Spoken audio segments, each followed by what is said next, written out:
Master, welcome back again to our channel. Panibagong araw, panibagong kabanata na naman ang pagsumasumay natin ngayong araw na ito. At kung bago ka sa ating channel, pag-click ang subscribe button and hit the notification bell para updated kayo sa ating mga susunod na videos. So mga Master, bago natin simulan ang ating kabanata ngayong araw na ito, huwag po sana natin skip yung ads mga Master, no, dahil malaking bagay na po yan sa ating munting channel. So simulan na natin kabanata ngayong araw na ito. Let's go! Kabanata 1551 hanggang 1570. Kabanata 1551. Napakaraming oras mo ang sinayang mo, F***Sacker. Hindi kita papayagang umalis nang hindi muna ako binabayaran ng $300. Naiinip na ang driver. Sa sandaling iyon, nagsimula siyang magsawa sa pakikipagtalo kay James at natuksong palayain siya. Gayunpaman, ang pag-iisip na mag-aksaya ng napakaraming oras sa pakikitungo kay James at hindi makakuha ng anumang pera mula dito ay nagpagalit sa kanya. Kaya, nagpasya siyang turuan ng leksyon si James. Nilabas niya ang phone niya at may tinawagan. Makalipas ang ilang minuto, dumating ang isang dosenang taxi at pinalibutan ang sasakyan. 12 ng mga tao ang bumaba sa kanilang mga sasakyan. Hoy, tao, binibigyan kita ng huling pagkakataon. Bigyan mo ako ng pera ngayon, o kung hindi. Hindi sineseryoso ni James ang mga banta ng driver. Tumingin siya sa oras. Dapat ay dumating na si Henry. Tamang-tama, lumitaw ang mga sasakyang militar mula sa malayo sa sandaling iyon at nagmamaneho papalapit sa kanila. Nang malapit na ang mga sasakyang militar sa pasukan ng paliparan, lumabas mula sa isa sa mga sasakyan ang isang lalaking nakasuot ng red flame robe na may 3 bituin sa kanyang balikat at sinundan ng ilang fully armed soldiers. Ang hitsura ng mga sasakyang militar ay umakit ng isang pulutong ng mga nanunood. Ang ilang mga tao ay inilabas pa ang kanilang mga telepono upang kumuha ng litrato o magsimulang mag-record. Iyan ang Red Flame Army. Iyon ay isang 3-star general mula sa Red Flame Army. Marahil siya ay nasa ranggong deputy commander. Bakit may 3-star general na magpapakita sa airport? Nasa misyon ba siya o narito siya para kunin ang isang tao? Palihim na tinalakay ng ilan sa mga nanonood ang sitwasyon. Umupo si James sa taxi at pinanood ang mga sasakyan ng militar. Nang makitang bumaba ng sasakyan si Henry, ngumiti siya at sinabing, "Dumating na ang pera mo. Tara na, hindi ka ba sasama sa akin para kunin?" Tumingin ang driver kay James na may pagtataka sa mukha. Hindi niya tiningnan ng maayos ang hitsura ni James bago ito. Ngayong mas maingat na itong nakatingin sa kanya, pakiramdam niya ay parang pamilyar sa kanya ang hitsura ni James ngunit hindi niya mailagay ang kanyang daliri sa kung saan niya ito nakita noon. Matapos titigan si James ng 20 segundo, ang driver ay napabulalas sa takot. Oh my God! Sa wakas ay nakilala niya si James. Di ba ito ang emperador? Naisip niya sa sarili. Matapos ang kanyang biglaang pagsabog, namutla siya nang biglang lumitaw ang isang panghihinayang ekspresyon sa kanyang mukha. Emperor, I'm so sorry, hindi kita nakilala. Please spare. Sige, bilisan mo lang at buksan mo ang pinto. Hindi siya pinatulan ni James dahil dito. Oo, syempre. Agad na binuksan ng driver ang pinto. Bumaba si James sa kotse at naglakad papunta kay Henry. Sa sandaling lumakad siya, si Henry at ang kasamang mga sundalo ng Red Flame Army ay sumaludo sa kanya. Napatulala ang 12 ng taxi driver na tinawag ng driver nang makita ang eksenang ito. Hindi pinansin ni James ang driver. Siya ay isang driver lamang at hindi karapat-dapat na pagtrabahuhan. James. Nagmamadaling lumapit si Henry at nakangiting sinabi, "Saan ka napunta nitong nakaraang 2 linggo? Ito ay isang mahabang kwento. Dalhin mo muna ako sa pwesto ni Thea." Sa ganitong paraan, James. Inihatid ni Henry si James sa kotse. Sumakay si James sa sasakyan ng militar. Sumakay din ang mga sundalo ng Red Flame Army sa kanilang mga sasakyan at umalis. Sa loob ng kotse, tinanong ni Henry, "Ano ang nangyari, James?" Sandaling buod ni James ang mga pangyayari pagkatapos pumunta sa Malgudi. Mahinahon siyang nagsalita, ngunit nakinig si Henry sa mga kwento ng may gulat na ekspresyon. Hindi inaasahan ni Henry ang nangyari sa nakalipas na 2 linggo. Maya-maya, nakarating na sila sa courtyard house ni Thea. Nakalock ang mga pintuan ng patio. Tumalon si James sa mga tarangkahan at pumasok sa bakuran.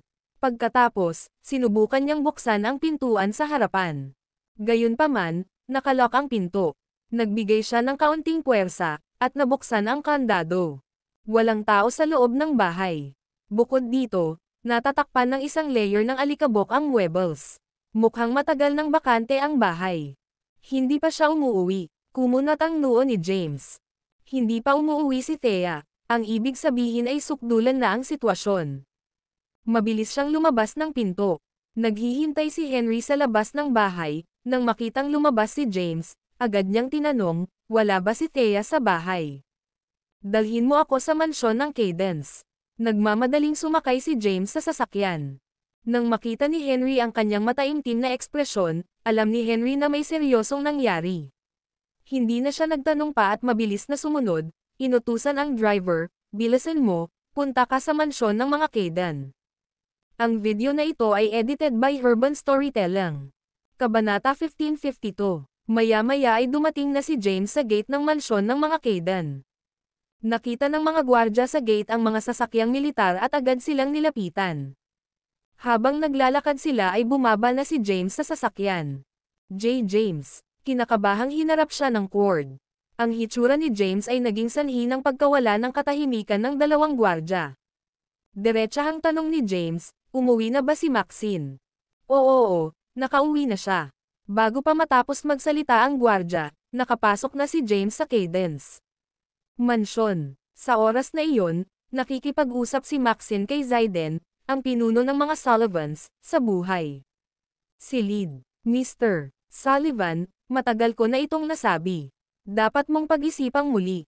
Sa sinabi ni Maxine, naglakad si James papunta sa sala. Pagkakita kay James, agad na tumayo si Maxine at napabuntong hininga, James. Napatingin si James kay Zaiden, na nakaupo sa couch at nagsalita sa bakal na tono. This doesn't concern you. Pwede ka nang umalis. Tahimik na tumingin si Zaiden kay James. Tapos, paimpol siyang tumayo at umalis. James, nakabalik ka na. Tumingin si James kay Maxine at nagtanong, bakit ka nagsinungaling sa akin? Ano? Gustong magsalita ni Maxine ngunit hindi niya magawang harapin siya. Nasaan si Thea? Sa sandaling nagpakita si James, alam ni Maxine na narito siya upang magtanong tungkol sa pagkakakilanlan ni Thea. Hindi ko alam. Walang ideya si Maxine tungkol sa kinaroroonan ni Thea. Gayunpaman, narinig kong hinamon ng pinuno ng Celestial Sect si Tobias 3 araw na ang nakakaraan. Magkikita sila makalipas ang 1 linggo sa Mount Thunderpass sa Southern Plains. Kung tumanggi siyang tanggapin ang hamon, ang pinuno ng sekta ay papasok sa kabisera at papatayin ang bawat isa sa kanyang mga tauhan, sabi ni Maxine. Nagkaroon ng maikling pag-unawa si Maxine sa mga pangyayaring naganap sa Malgudi. Alam niyang nabura na ang cultivation base ni James, at nawalan ito ng lakas. Pagkatapos, kinuha siya ni Thea. Gayunpaman, hindi niya alam kung saan siya dinala ni Thea. Sa panahong ito, nagtanong-tanong siya ngunit wala siyang balita tungkol kina Thea at James. 3 araw lamang ang nakalipas nang kumalat ang balita sa sinaunang martial world kung paano hinamon ng pinuno ng Celestial Sect si Tobias. Magduel sila sa Mount Thunderpass sa Southern Plains. Kung hindi ito tinanggap ni Tobias, determinado si Thea na dalhin ang laban sa kabisera. Anong nangyari, James? Tanong ni Maxine. Kailan mo nalaman ang identity ni Thea? Tinitigan ni James si Maxine at seryosong tanong. Matapos magpalipas ng ilang sandali sa nakatulala na katahimikan, sumagot si Maxine, isang nadama ko na siya noon pa man, ngunit hindi pa ganoon katagal mula nang nakumpirma ko ang katotohanan para sa aking sarili. Seryoso ka? Bakit hindi mo sinabi sa akin ang tungkol sa isang mahalagang bagay? Galit na nagtaas ng boses si James. Hindi naman sa ayaw ko. Thea, siya, huff. Huminga ng malalim si James at umupo. James, isang boses ang tumawag mula sa likod ng pinto. Pumasok si Bennett sa sala. Tinitigan niya si James. Nang makitang mukhang pink ang kalusugan ni James, nakahinga siya ng maluwag at sinabing, nag-aalala ako ng husto sa nakalipas na 2 linggo. Salamat Goddess, magaling ka. By the way, kumusta ang lakas mo? Naibalik ko na ang lakas ko, monotonous na sagot ni James. Mabuti. Lumapit si Bennett at umupo sa tabi ni James. James, sa wakas ay nagkaroon ng lakas ng loob si Maxine na muling ibuka ang kanyang bibig. Actually, tinutulungan ka lang ni Thea. Kanina ka pa niya lihim na tinulungan. Nakuha ko ang aking posisyon bilang ulo ng pamilya ng mga Kayden dahil sa kanyang ginawa. Hindi na itinuloy ni James ang bagay na iyon. Naiintindihan niya na gusto lang siyang tulungan ni Thea.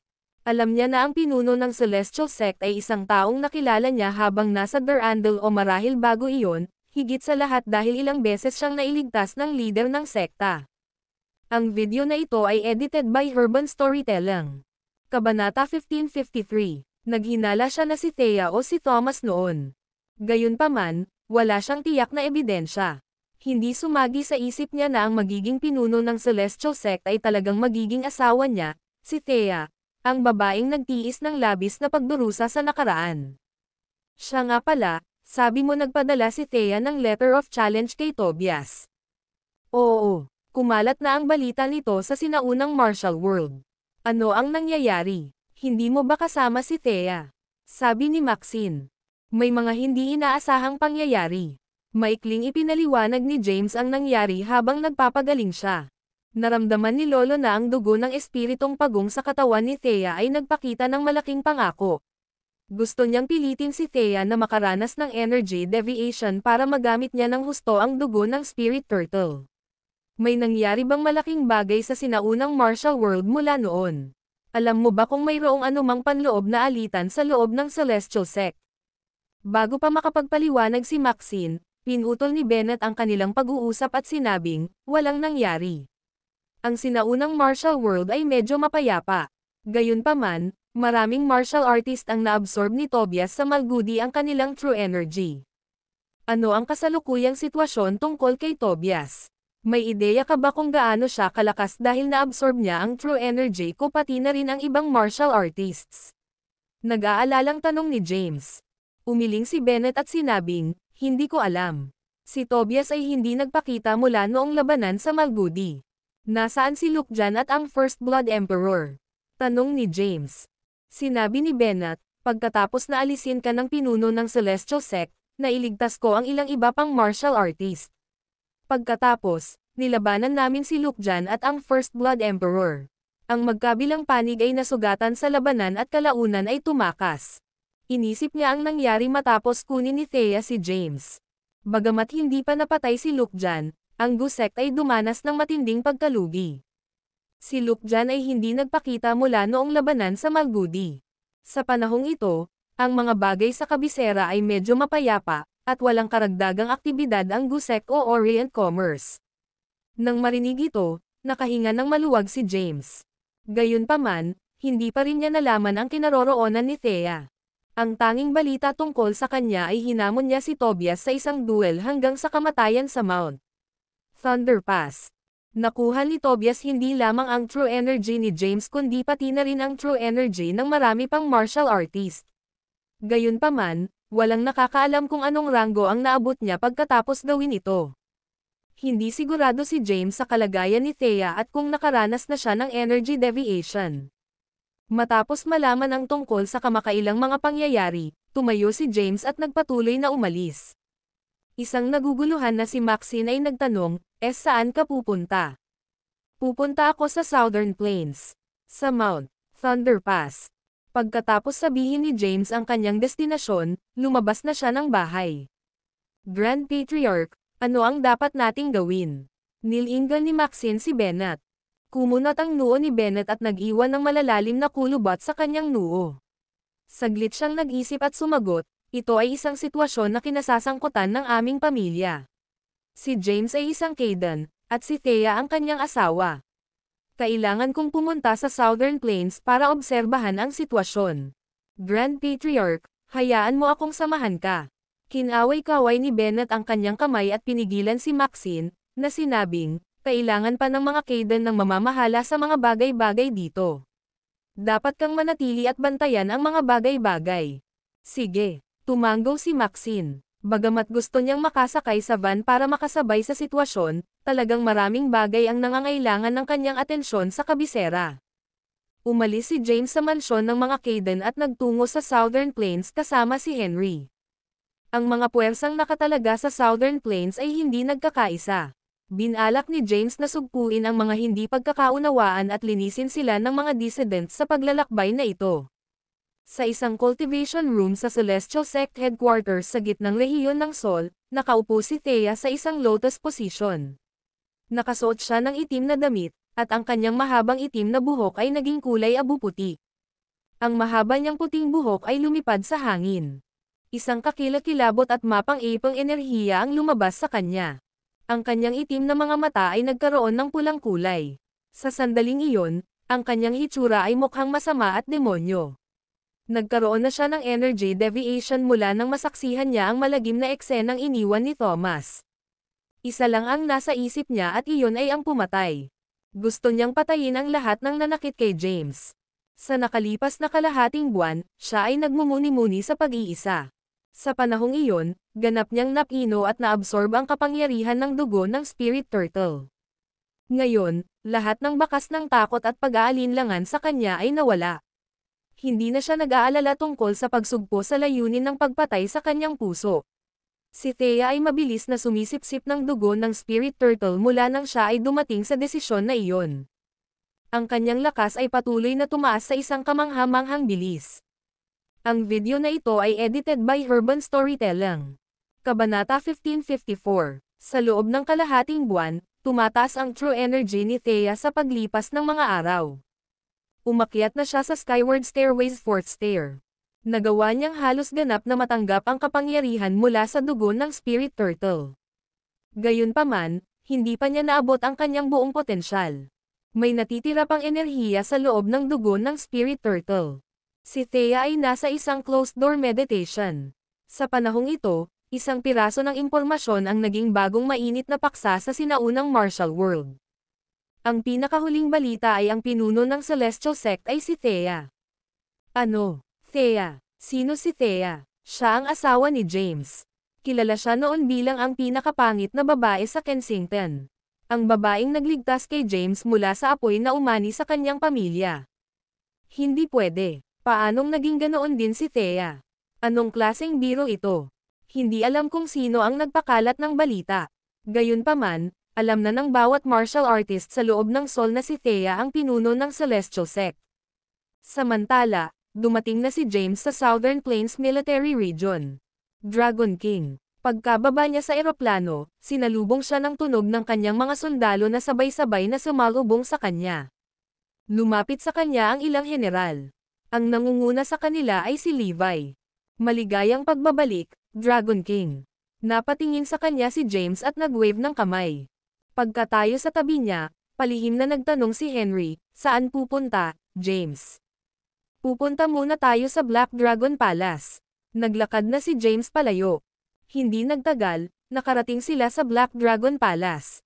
Sa loob ng sala ng Black Dragon Palace, nagtanong si James, "Henry, nalaman mo ba kung sino ang mga nunal sa Southern Plains?" "Walang marami sa kanila. Ayon sa aking investigasyon, 2 o 3 general lamang sa Southern Plains ang naglalahad ng isyu. Maliban doon, ang iba ay walang makabuluhang ranggo. Sa kanila, ang pinakamataas na ranggo ay si Levi. Gayunpaman, tulad ng ipinaliwanag ko sa iyo dati, pinilit niya ito. Ngayong patay na ang Emperor, wala akong nakitang kaina-hinala sa kanyang pag-uugali sa panahong ito." Sinabi ni James sa mahinang boses, kahit na, kailangan niyang harapin ang mga epekto. Tanong ni Henry, "Kailan tayo kikilos?" Magiliw na ikan-away ni James ang kanyang kamay at sinabing, "Hindi kami nagmamadali. Maaari itong maghintay ng ilang araw pa, kailangan kong makita si Thea muna at siguraduhing ligtas siya." Ang pangunahing inaalala niya ay si Thea. Pinlano niyang muling ayusin ang Southern Plains matapos makita at makumpirma ng sarili niyang mga mata ang kaligtasan ni Thea. Maaaring maibalik ang kapayapaan ng Capital at Sol sa loob ng 2 hanggang 3 buwan kung ang lahat ay naaayon sa plano. Pagkatapos na lumipas, wala na siyang ibang dapat ipag-alala. Pagkatapos, binalak niyang magbitiw sa kanyang posisyon at mamuhay ng walang pakialam sa pag-iisa. 2. "Ma'am," tumanggo si Henry, "maghanda ka ng sasakyan para sa akin. Pupunta muna ako sa Mount Thunder Pass. Magaganap ang tunggalian ni Thea at Tobias sa Mount Thunder Pass. Hindi sigurado si James kung lalabas si Tobias. Sigurado siyang lilito si Thea. Sige, aayusin ko kaagad. Agad na inilabas ni Henry ang kanyang cellphone at tumawag. Inutusan niya, maghanda ka ng sasakyan. Papalabas na ang Dragon King. Pagkatapos tumawag, tinanong ni Henry, James, hindi mo ba sinabi na may 1 linggo pa bago ang tunggalian? Bakit ang aga mo umalis? Ang bagay na ito ay hindi makapaghintay. Nag-aalala niyang sabi, things not look good for Thea as they are. Hindi ko alam kung nasaan siya sa kasalukuyan, kaya maaari lang akong pumunta sa Mount Thunder Pass para hintayin siyang magpakita. Dapat mamatay si Tobias, ngunit hindi sa mga kamay ni Thea. Ayaw ni James na si Thea ang gagawa ng aksyon. Nakuha ni Tobias ang kanyang true energy at napilayan siya dati. Mahirap para sa kanya na mabawi ang kanyang lakas kung hindi dahil sa 9 scriptures of ordeals. Gusto niyang maghayganti sa sarili niya. Hindi na kailangang gawin ito ni Thea sa kanyang lugar. Nang marinig ito, hindi na nagtanong pa si Henry. Maya-maya, nakahanda na ang sasakyan. Si James ang nagmaneho ng kotse sa Mount Thunder Pass ng mag-isa.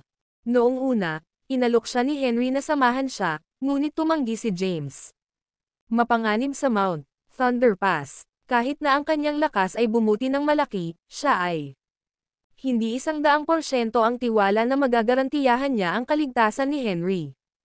Samantala, isang binata na nasa edad 20 ang nakaupo sa kalaliman ng kagubatan ng Mount Thunder Pass. Siya ay nakadamit ng puti at ngumunguya sa isang tangkay ng dayami, bakanteng nakatingin sa bangin. Si Tapio iyon, ang anak ng pinuno ng Mount Thunder Sect, si Jackson. Siya rin ang panganay na kapatid ni Delaney. Ang video na ito ay edited by Urban Storytelling. Kabanata 1555. Swoosh! Biglang may lumipad paakyat sa bangin. Matibay na bumagsak ang tao sa lupa. Guro, agad na tumayo si Tapio at magalang siyang hinarap. Ang taong lumipad sa bangin ay isang mukhang kabataan, marahil ay nasa edad 30. Mahaba ang buhok niya at nakasuot ng puting damit. Ang lalaki ay may kalmadong kilos bilang. Tinawid niya ang kanyang mga kamay sa likod niya. Ano ang sitwasyon? Tanong niya. Si Master, ang pinuno ng Celestial Sect, ay hinamon si Tobias sa isang duel sa Mount Thunder Pass. Nitong mga nakaraang araw, kumalat ang balita na ang pinuno ng Celestial Sect ay si James talaga. Asawa, Thea. Ang pinuno ng Celestial Sect ay si Thea. Nang marinig ang balitang ito, nagulat ang lalaking nasa edad 30. Sa panahong ito, sinubukan din niyang imbestigahan ang pagkakakilanlan ng pinuno ng Celestial Sect ngunit hindi ito nagtagumpay. Pagkatapos ayusin ang sarili, tinanong niya, sino ang nagpakalat ng balita? Sagot ni Tapio, I'm not sure. Sa pamamagitan ng paraan, ayon sa mga mapagkakatiwalaang mapagkukunan, lumitaw si James sa kabisera. Pagkatapos niyang bisitahin ang mansyon ng Cadence, sumugod siya sa Southern Plains. Sa paghusga sa oras, dapat ay nakarating na siya sa Southern Plains City. Hindi ba hinigop ni Tobias ang true energy ni James at napilayan siya? Umiling si Tapio at sinabing, hindi rin ako sigurado tungkol dyan. Biglang nag-vibrate ang phone ni Tapio at kinuha niya ito. Tumingin siya sa screen at sinabing, nalaman ko lang na nagsimula na si James sa kanyang paglalakbay sa Mount Thunder Pass. Bahagyang tumango ang lalaking nakasuot ng tradisyonal na puting robe at sinabing, I'll meet James in person this time. Siya ay mapalad na nakaligtas sa mapanganib na labanan sa Malgudi. Guro, ihahayag mo ba ang iyong sarili? Nagulat si Tapio. Panahon na para magpakita. Pagkasagot sa tanong ay kumurap-kurap ang kanyang katawan, at nawala siya sa lugar na para bang hindi pa siya nakapunta doon noong una. Tuluyan na siyang nawala sa paningin ni Tapio sa loob lamang ng ilang segundo. Nagmaneho si James patungo sa Mount Thunder Pass. Pagkatapos ng kalahating araw, nagpakita siya sa paligid ng Mount Thunder Pass. Ang landas sa unahan niya ay biglang natapos. Pinahinto niya ang makina at lumabas ng sasakyan. Pagkababa niya ng sasakyan, naramdaman niya ang matinding enerhiyang dumaloy sa kanya. Ang tao ay lumitaw mula sa manipis na hangin at naglalakbay sa isang mabilis na clip. Hindi man lang siya naramdaman ni James hanggang sa siya ay nasa kanyang paningin. Tumayo siya sa harap ng pinto ng sasakyan at tumingin sa lalaking nakaputi na nakatayo 100 metro ang layo sa kanya. Lumapit ang lalaking nakaputing damit at humarap kay James ng ilang hakbang. Napatingin si James sa biglang bisita. Sino ka? May bahid ng pag-aalala sa kanyang ekspresyon. Haha, James, nagkita na tayo sa wakas. Napatingin ang lalaking nakaputi kay James na may ngiti sa labi. Sa wakas nagkita na tayo. Bahagyang natarante si James sa sinabi niya. Ano ang ibig sabihin nito? Palihim kayang pinagmamasdan siya ng taong ito sa buong oras na ito. Sino ka? Nang matapos siyang magsalita ay biglang kumilos ang lalaking nakaputi. Nilapitan niya agad si James at itinulak pasulong ang palad. Ang pag-atake ay tumama kay James ng napakalaking puwersa. Mabilis na nag-react si James. Pinakilos niya ang kanyang true energy, at siyam na alon ng true energy ang dumaloy sa kanyang katawan patungo sa kanyang elixir field upang bumuo ng true heavenly yang energy. Mabilis niyang itinuon ang enerhiya sa kanyang palad at itinaas ang kanyang kamay para harangin ang atake ng kanyang kalaban. Boom! Nagtama ang kanilang mga palad. Isang malakas na shockwave ang humampod sa lugar. Ang sasakyang kakapark lang ni James ay agad na nabaligtad ng shockwave at ang puwersa ay agad na ginawang isang tambak ng mga debris na bakal. Nabasag din ng nakakatakot na puwersa ang ilang bato malapit sa kalsada. Si James at ang kanyang kalaban ay parehong napaatras ng ilang hakbang. Ang video na ito ay edited by Urban Storytelling. Kabanata 1556. Hindi pa nakita ni James ang taong ito o narinig ang kanyang pangalan. Gayunpaman, tila matagal na siyang kilala ng taong ito na nagngangalang Tyrese. Napatingin si James sa lalaking nasa harapan niya ng nanlilisik na mga mata. Ang taong ito ay napakalakas at kapantay niya sa mga tuntunin ng cultivation base. Umakyat na siya sa peak ng 5th stair at malapit na siyang makapasok sa 6th stair. Inakala niya na siya ang pinakamalakas sa mundo, ngunit bigla na lang, nagpakita ang lalaking ito at nagpakita ng lakas na kapantay man lang niya. Ang mundo ay talagang puno ng mga nakatagong master.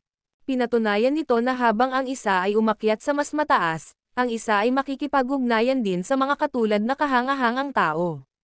Sino ka ba talaga, Tyrese? Singkit na mga mata ang tanong sa kanya ni James. Gayunpaman, hindi sinagot ni Tyrese ang kanyang tanong. Nakatitig lang siya kay James, laking gulat niya na ang lakas ni James ay lumampas sa inaasahan niya. Halos napanood niya ang paglaki ni James. Mula nang madraft si James sa Southern Plains 10 taon na ang nakararaan, lihim niya itong binantayan. Kilalang-kilala niya ang lakas ni James. Sa hindi inaasahan, ang lakas ni James ay tumaas ng husto sa wala pang kalahating buwan. Sasabihin ko sa iyo kung maaari mong talunin ako. Biglang naglabas ng nakakatakot na aura ang katawan ni Tyrese, dahilan para tumaas ang balahibo ng buhangin at alikabok sa paligid nila. Ang ilang mga nalaglag na dahon sa gilid ng kalsada ay lumipad din sa hangin, na hinihila ng lakas ng enerhiya ni Tyrese. Ang mga dahon ay natipon sa isang bola at natangay mula sa lupa. Casual na iwinagayway ni Tyrese ang kanyang kamay, at ang bola na nabuo ng mga nalaglag na dahon ay sumakit kay James. Whoosh! Umihip ang hangin at ang lakas na humampod sa kanya. Mabilis na umatras si James. Ipinatawag niya ang kanyang true heavenly energy at itinuon ito sa kanyang kamay.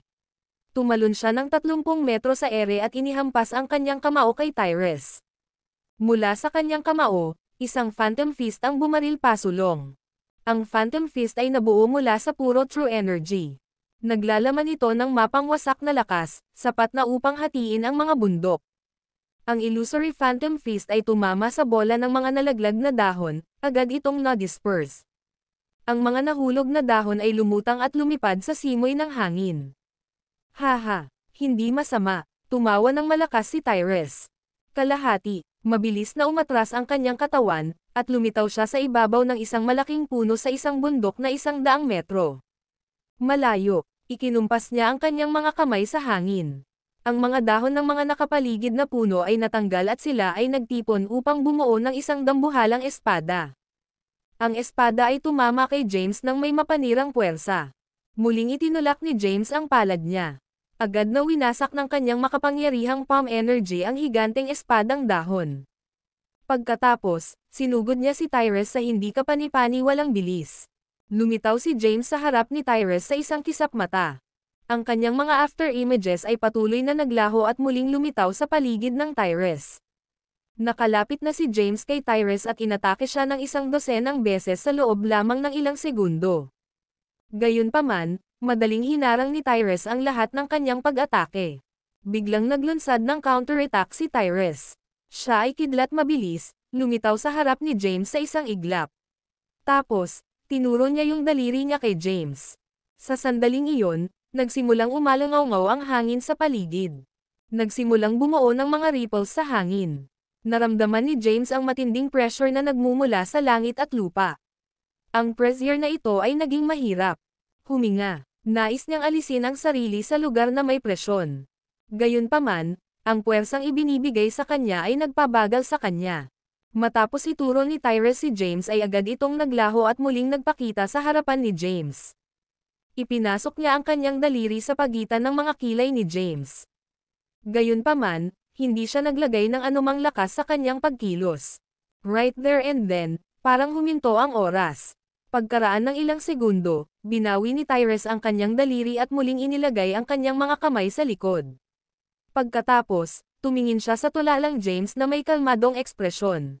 James, mayroon kang hindi ka pani-pani walang lakas at umakyat ka sa isang mataas na ranggo. Gayunpaman, kulang pa rin ang iyong pag-unawa sa martial arts. Masyado kang umaasa sa 13 Heavenly Swords. Kung wala ang iyong espada, para kang tigre na walang ngipin, vulnerable sa lahat ng uri ng pag-atake, mahinang wika ni Tyrese na parang nagpapayo sa isang estudyante. Para kay James, parang sinadya ni Tyrese na ipahiya siya. Ang video na ito ay edited by Urban Storytelling.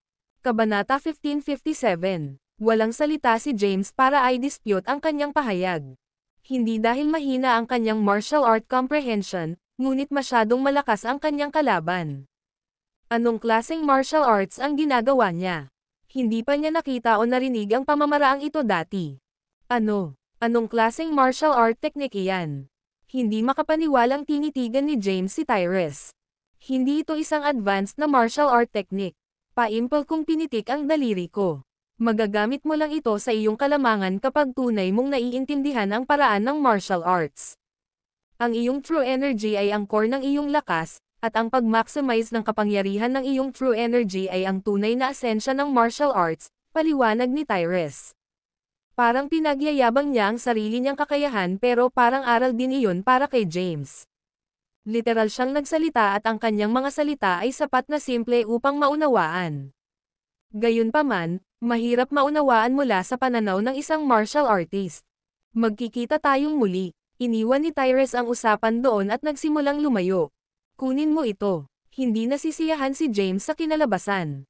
Natarante siya sa sitwasyon at dagdag pa sa kalituhan na iyon, bigla din siyang natalo. Sa sandaling lumingon si Tyrese bilang tugon sa sigaw ni James, naglunsad ng panibagong pag-atake si James. Sinaktan niya si Tyrese at tinamaan ng Blithe Fist of Abomination's palm energy.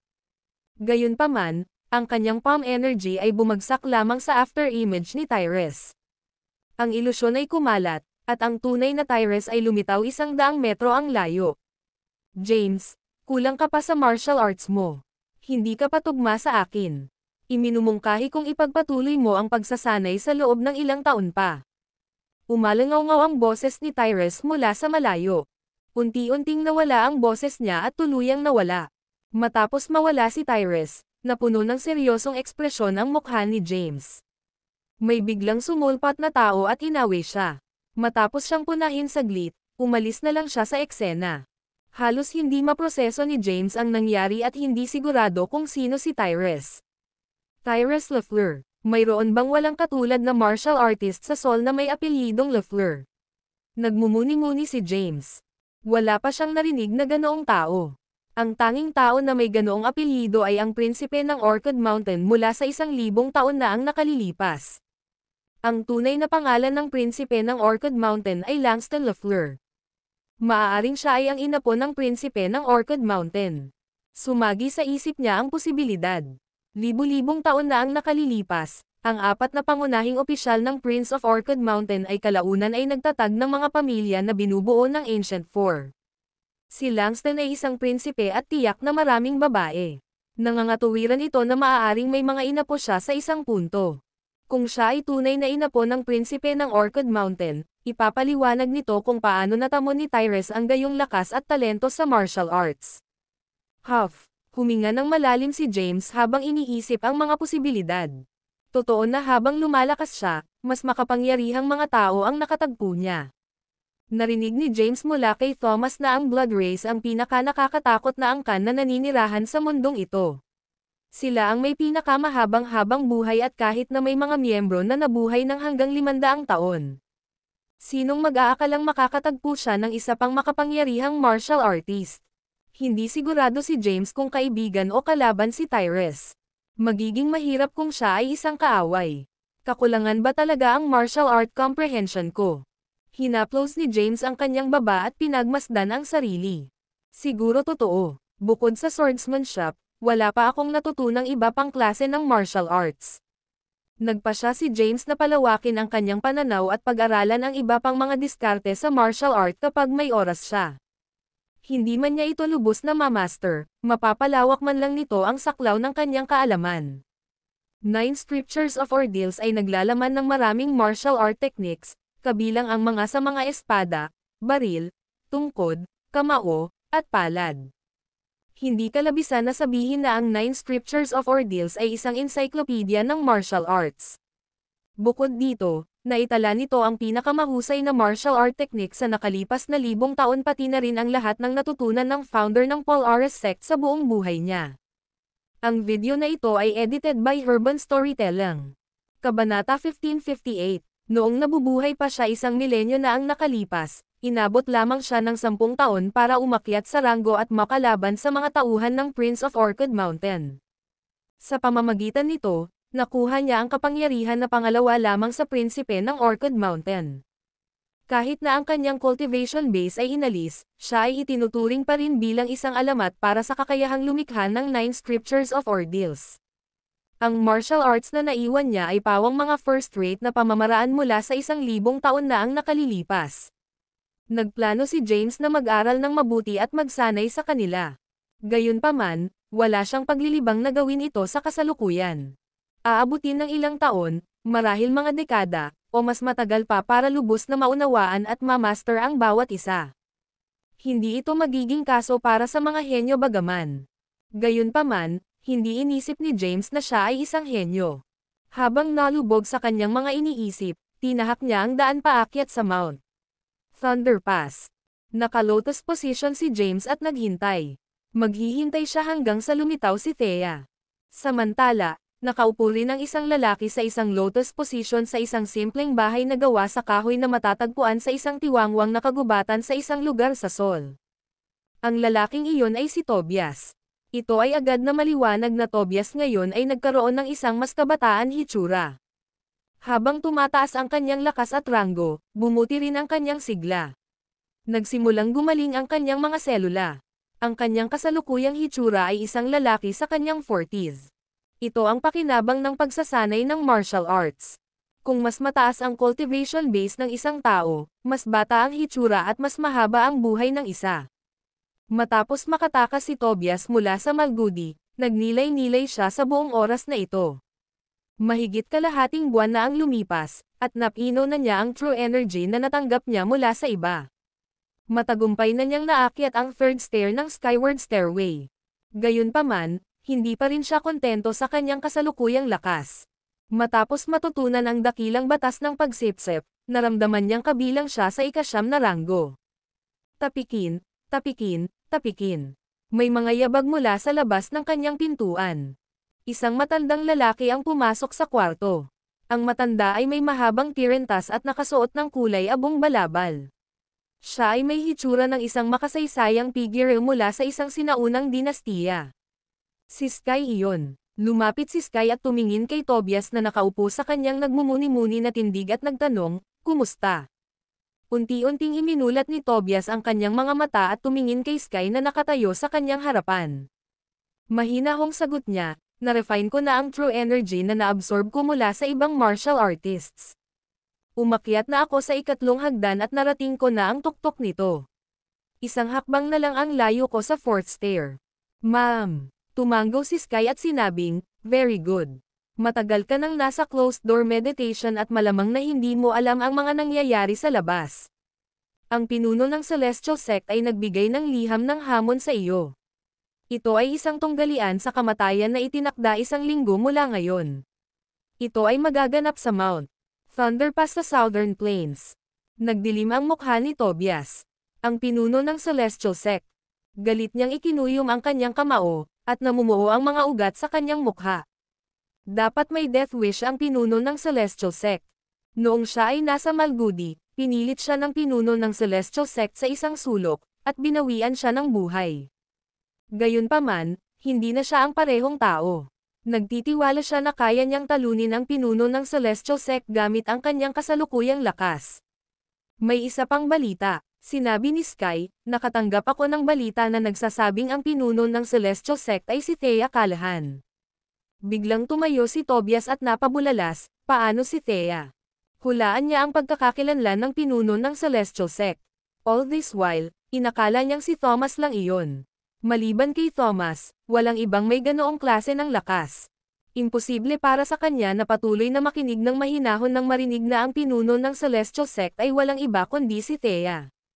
Nag-aalinlangan siyang nagtanong, sigurado ka bang si Thea ang pinuno ng Celestial Sect? Nahihirapan akong paniwalaan. Walang pakialam na sagot ni Sky, I'm not 100% sure myself. Ang alam ko lang ay kumalat ang balita tungkol sa kung paano nabuhusan si Thea sa dugo ng Spirit Turtle noong ito ay kinatay sa Mount Thunder Conference. Ang lakas ni Thea ay tumaas ng husto pagkatapos pinuhin ang dugo ng Spirit Turtle, at isa na siya sa pinakamalakas na martial artist sa mundong ito. So, makikilala ko siya sa Mount Thunderpass sa Southern Plains. Oo, ang video na ito ay edited by Urban Storytelling. Kabanata 1559. Gaano katagal bago ang tunggalian? 1 linggo. Sige. Ikanaway ni Tobias ang kanyang kamay at sinabing, dapat bumalik ka muna. Pupunta ako sa Mount Thunderpass at lalabanan ko siya. This time, papatayin ko talaga siya. By the way, napino mo na ba ang pangalawang Spirit Turtle? Hindi pa. Plano kong isave ito para sa pagdating ko sa isang mas mataas na kaharian. Sinabi ni Sky sa seryosong boses, Tobias, kailangan kitang babalaan na huwag maliitin si Thea. Sa kabila ng pag-akyat sa ikatlong hagdan ng Skyward Stairway at pag-abot sa tuktok nito, maaaring hindi ka pa rin makakapareha para sa kanya. Kung ako sa iyo at may 1 linggo lang bago ang duel, maglilibot ako sa Sol at sisipan ang true energy ng iba't ibang martial artist para mabilis na dagdagan ang lakas ko sa abot ng aking makakaya. Sapat na ang 1 linggo para makaakyat ka sa 5th stair. Ikaw ang magiging pinakadakilang martial artist sa mundong ito kung aakyat ka sa 5th stair of the Skyward Stairway. Kapag dumating ang oras na iyon, wala nang makakaagaw sa iyo. Bahagyang binalaan ni Sky si Tobias. Naglakad na siya palabas ng kahoy na bahay, ngunit umaalingaw-ngaw pa rin ang boses niya mula sa labas ng pinto. Siya nga pala, ang tanging tao sa Sol na dapat aksyonan ay si Winston mula sa pamilyang Blythe. Isa rin siyang 8th rank Grandmaster ngunit nabigo siyang makakuha ng core mula sa Spirit Turtle. Hindi na nilingga ni Tobias ang kahoy na bahay. Itinaas niya ang kanyang kamay at casual na ipinipitik iyon sa ere. Isang malakas na puwersa ang natipon sa kanyang palad. Boom! Ang puwersa ay rocketed patungo sa kahoy na bahay sa likod niya. Ang kahoy na bahay ay agad na nasira at naging isang tumpok ng mga splinters. Matapos makaalis si Tobias ng mahabang panahon, isang tao ang dahan-daang lumabas mula sa likod ng isang malaking puno sa di kalayuan. Ito ay walang iba kundi si Sky. Tumingin si Sky sa direksyon na iniwan ni Tobias na may nakakatakot na ngiti sa kanyang matandang mukha. Biglang lumapit ang isang nasa katanghaliang gulang na lalaki at tumayo sa likuran ni Sky, nagtanong ng may paggalang, Guro, kung patuloy nating hahayaan si Tobias na magpatuloy sa ganito, hindi ba siya maguguluhan sa kalaunan? Ngumisi si Sky at sinabing, Don't worry. Ang lahat ay nasa ilalim ng kontrol. By the way, ano ang sitwasyon sa Mount Thunderpass ngayon? Sumagot ang nasa katanghaliang gulang na lalaki, may mapagkakatiwalaang intel na si James ay buhay pa at lumitaw sa Mount Thunderpass ng Southern Plains. Gayon din.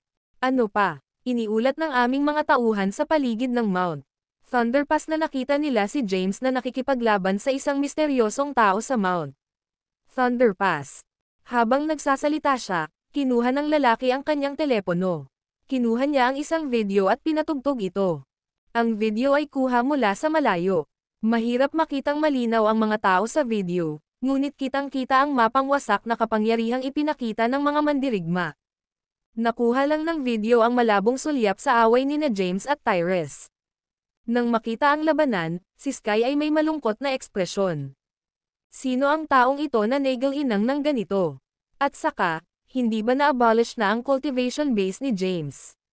Paano siya naka-recover at naging mas malakas pa kaysa dati? Ang video na ito ay edited by Urban Storytelling. Kabanata 1560, Sol, ang Western Border. Mount Little Root, ang punong tanggapan ng pamilya Blythe. Ang pamilyang Blythe ay kilala sa pagiging medyo matatag na pamilya mula pa noong unang panahon at naitala ang kanilang mga nagawa sa buong kasaysayan. Ang kanilang oras na ginugol sa araw ay natapos din sa wakas. Sa nakalipas na daang taon, ang pamilya Blythe ay hindi bumangon sa kanilang dating kaluwalhatian. Hindi pa nagtagal, nag-imbita sila ng maraming martial artist upang makabalik sa sinaunang martial world. Hinangad nila na maging pinakamahusay sa sinaunang martial world sa kanilang pagbabalik. Gayunpaman, nagkagulo ang kanilang mga plano dahil kay James. Si Winston ay personal na gumawa ng aksyon laban sa kanya. Siya ay matanda na at hindi umani ng anumang pakinabang sa pagsali sa labanang iyon.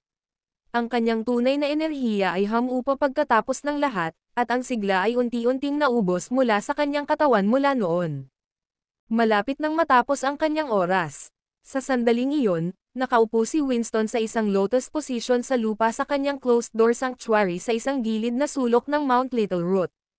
Nakasuot siya ng plain coat. Sa kanyang kalbo na ulo ay may maliliit na sugat, na nagbibigay ng isang kakatwang hitsura. Mapatla ang kanyang mukha, at wala siyang malusog na kutis. Lumuhad si Donovan sa harapan niya. Donovan. Malungkot na tiningnan ni Winston si Donovan habang mahina niyang binibigkas, ginawa ko ang aking makakaya sa Mount Thunder Conference ngunit hindi ko nagawang agawin ang core ng Spirit Turtle. Pagkabalik ko, nagmuni-muni ako para patatagin ang sigla ko. Gayunpaman, humihina ako sa bawat araw na lumilipas. Malapit na matapos ang oras ko. Nakaluhod sa lupa, kaagad na sinabi ni Donovan, hindi iyan maaaring totoo, Grand Patriarch. Sigurado akong mabubuhay ka ng 100 taon. Kailangan pa rin ng Blithiz ang iyong pamumuno. Ang aming pamilya ay hindi pa naging pinakadakilang pamilya sa mundo. Malungkot na umiling si Winston. Huli na, wala akong oras na iyon. Marahil mayroon akong 3 hanggang 5 buwan o higit sa 1 taon at kalahati. Grand Patriarch, kailangan mong tandaan kung ano ang sasabihin ko sa iyo. Pinutol ni Winston ang mga salita ni Donovan na may apurahang titig. Naiintindihan, Grand Patriarch, mangyaring magpatuloy. Tumingin si Winston sa maaliwalas na kalangitan at nahulog sa malalim na pag-iisip. Maya-maya, nagsimula na siyang magsalita. Ang pamilyang Blythe ay itinatag noong panahon ni Haring Quavon. Ang aming ninuno ay isang mahuhusay na subordinate sa ilalim ng kanyang kamahalan. Noon, pinamunuan niya ang mundo at hinangad niyang magkaroon ng immortalidad. Kaya, hinanap ng buong mundo ang elixir of life. Ang aming ninuno ay naglakbay ng malayo sa South Pacific kasama ang pambansang opisyal, si Finnegan Xanthus, at nakatagpo ng isang phoenix. Pinamunuan ni Finnegan ang isang 3,000 lalaki na batalyon upang patayin ang phoenix ngunit hindi sila nagtagumpay. Iilan lamang sa kanila ang nakatakas mula sa labanan ng buhay. Ang aming ninuno ay isa sa iilan. May isang alamat na ipinasa sa aming pamilya na ang dugo ng isang phoenix ay maaaring magbigay ng isang immortalidad.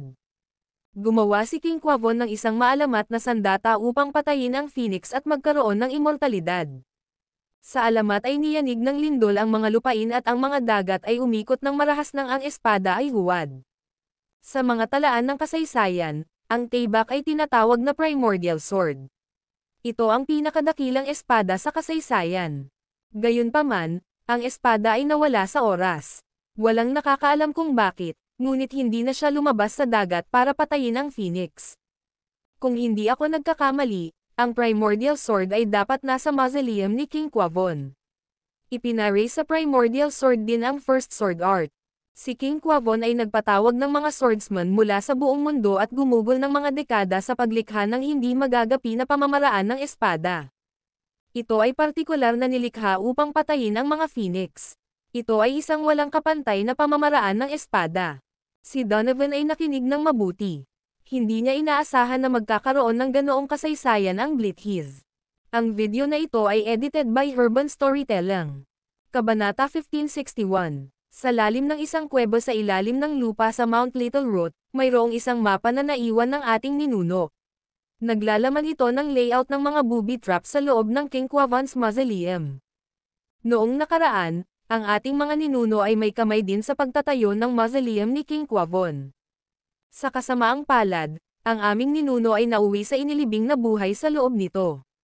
Gayunpaman, alam niya ang kanyang kapalaran at lihim na ipinadala ang layout ng mausoleum matapos itong matagumpay na may tayo. Kung nagsasabi ng totoo ang ating ninuno, ang Primordial Sword at First Sword Art Manual ay nakabaon sa loob ng King Quavon's mausoleum. Ito ang pinakamalaking lihim ng aming pamilya, at isang miyembro ng pamilya lamang sa bawat henerasyon ang makakaalam ng impormasyong ito.